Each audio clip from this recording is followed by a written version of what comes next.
This is Joe's Journey, Book 3 in the Lords of Kassis series, by S.E. Smith. This book is read by Samantha Cook. Chapter 1. Minota ran through the dark gardens, focusing on the signature in the contact lens that he was wearing in his left eye. His heart beat frantically as he sprinted across the lawn, fear a bitter and unfamiliar taste in his mouth. A shadow moved to his left, coming out from behind a tall hedge. He didn't think twice. His arm sliced out in a deadly arc. He turned his body to miss the blow of the laser sword as it swept across where his body had been just seconds before. The sword ripped a path across his shirt, drawing a thin line of blood. His own sword went much deeper as he completed his turn and shoved it through the male's left side. "No!"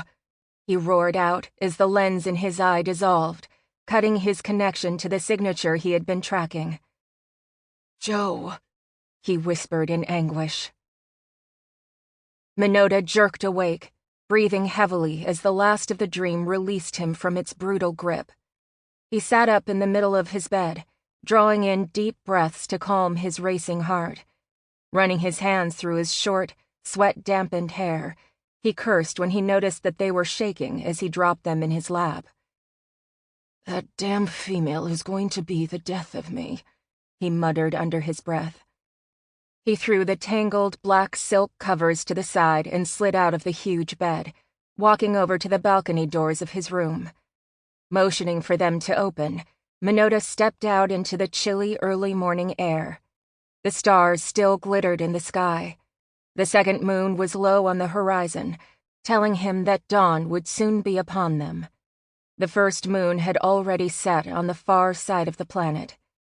Minota leaned forward, bracing his hands on the smooth stone wall of the balcony.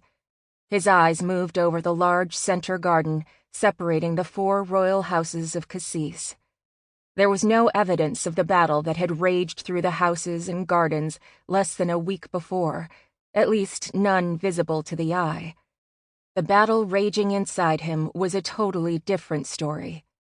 Ever since he laid eyes on the human female who had helped rescue his brothers from certain death, he had been fighting a war within his own body and mind. His body demanded he claim what was his, while his mind fought with just trying to understand the blasted female who was twisting him into knots.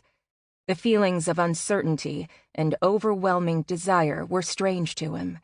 He was used to taking what he wanted, and he wanted the human female with an intensity that was about to drive him crazy.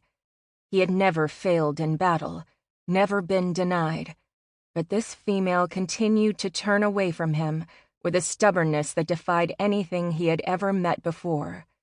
He let his eyes sweep over the gardens once more before he turned to prepare for the morning.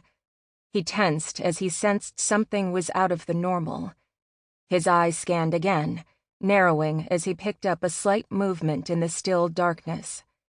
He muttered a curse, wondering if by some chance the royal forces had missed one of the traitors that had attacked his family during the dinner a week ago.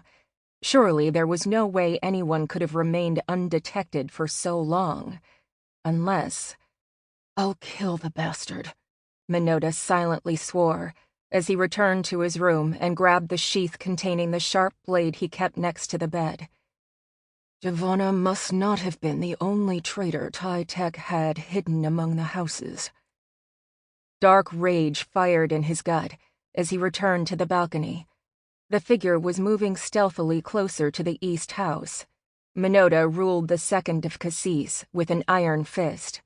His personal guards had been officers under him during the war with the Ternots. It was not until the alliance had been formed and Gril Talmad had taken over as leader of the Ternots that the war ended. The huge Ternot son, Strauss, along with other traitors to Kassis, had still fought to divide the alliance and bring an end to the peace. Ty-Tek, a traitorous former Kassisan council member, had struck an agreement with the Ternot rebel in exchange for the assassination of the members of the royal house.